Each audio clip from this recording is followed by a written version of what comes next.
Assalamualaikum warahmatullahi wabarakatuh. Perkenalkan, nama saya Herminda Rahmadina, NPM 17630732 dari kelas 6C reguler Pagi Banjarmasin. Di sini saya mendapat tugas mata kuliah manajemen proyek perangkat lunak. Untuk menjelaskannya dengan versi saya. Jadi, apa itu MPL? MPL itu adalah manajemen proyek perangkat lunak. Manajemen adalah sebuah proses untuk mencapai tujuan bersama dengan menggunakan 4 fungsi utama, yaitu planning, organizing, actuating, dan controlling, yang didasarkan pada sumber daya yang dimiliki. Yang kedua ada proyek. Proyek adalah suatu kegiatan mengkoordinasikan segala sesuatu dengan menggunakan perpaduan sumber daya manusia, teknik, administratif, keuangan, untuk mencapai tujuan yang jelas dan dalam periode waktu tertentu. Perangkat lunak. Perangkat lunak adalah kumpulan instruksi, kode, dokumen, dan data yang bila dieksekusi akan menjalankan fungsi tertentu. Jadi bisa disimpulkan bahwa manajemen proyek perangkat lunak adalah suatu proses kegiatan untuk melakukan perencanaan, pengorganisasian, pengarahan, dan pengendalian untuk membuat perangkat lunak atas sumber daya organisasi yang dimiliki perusahaan untuk mencapai tujuan tertentu dalam waktu dan sumber daya yang tertentu pula. Tujuan MPL. Jadi di sini tujuan MPL adalah untuk mempelajari penggunaan sumber daya dalam pengerjaan sesuatu agar dapat tercapai dan juga mengatur waktu penyelesaiannya. Manajemen proyek perangkat lunak merupakan bagian yang penting dalam pembangunan perangkat lunak dan juga mampu menentukan apakah proyek akan berjalan dengan baik sehingga menghasilkan produk yang baik juga. Hal ini berkaitan dengan manajemen yang mengelola serta mengkoordinasikan tim, prosesnya, dan pengukuran proyek. Karakteristik manajemen proyek. Jadi, sebuah manajemen proyek itu memiliki karakteristik, yaitu yang pertama mempunyai tujuan yang jelas untuk menuju suatu perubahan. Yang kedua, ada pada kegiatan sebuah proyek. Pengerjaannya dibatasi oleh waktu, biaya, dan kualitasnya. Yang ketiga, biasanya sebuah proyek tidak akan berulang-ulang dikerjakan, melainkan harus mengerjakan proyek yang baru. Dan yang keempat adalah, dalam sebuah proyek harus memiliki struktur organisasi, agar dalam pengerjaannya sesuai dengan apa yang kita inginkan dan sesuai dengan struktur yang dibangun. Proses dan faktor penting MPPL. Proses termasuk dalam manajemen proyek perangkat lunak adalah pengendalian proyek, biaya dan jadwal, kinerja teknis, perubahan dan proses konfigurasi dan evaluasi proyek. Faktor penting yang terlibat dalam manajemen proyek perangkat lunak.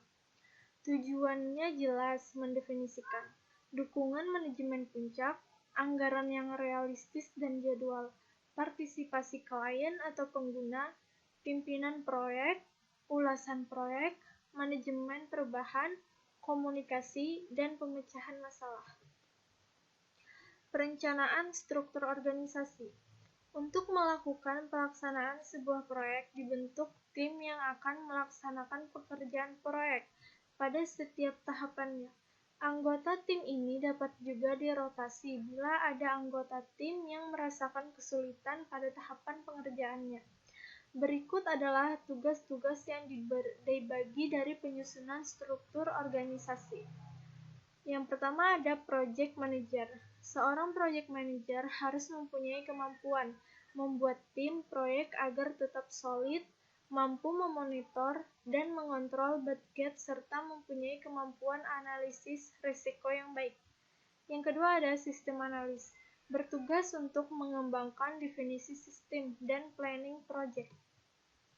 Yang ketiga ada desainer, bertugas untuk merancang produk yang sesuai dengan proyek yang sedang dikerjakan.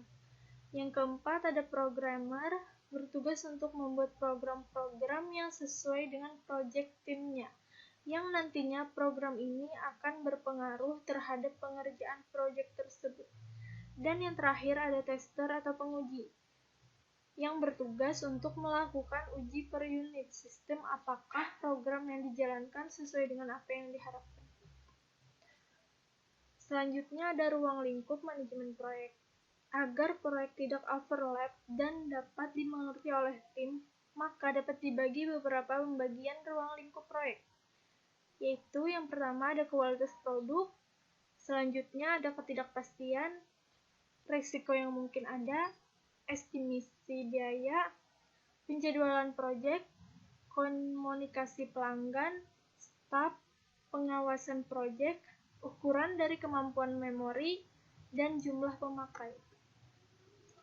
Penyebab kegagalan proyek. Jadi, di dalam proyek itu yang menyebabkan kegagalan proyek adalah yang pertama, penjadwalan yang tidak realistis. Yang kedua, usaha yang tidak sesuai dengan apa yang direncanakan. Yang ketiga, perubahan permintaan pelanggan. Yang keempat, risiko yang telah diprediksi atau yang tidak dapat diprediksi. Yang kelima, kesulitan teknik.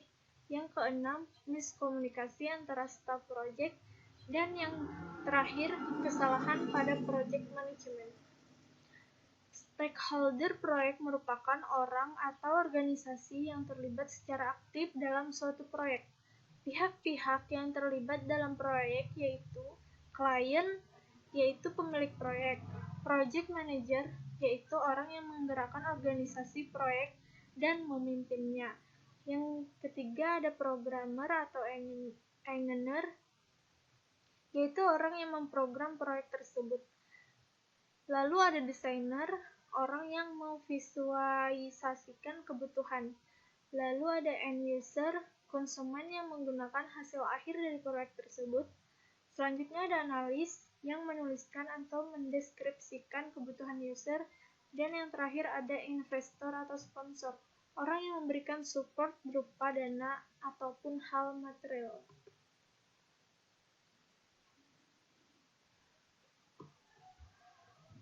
Fokus manajemen proyek perangkat lunak.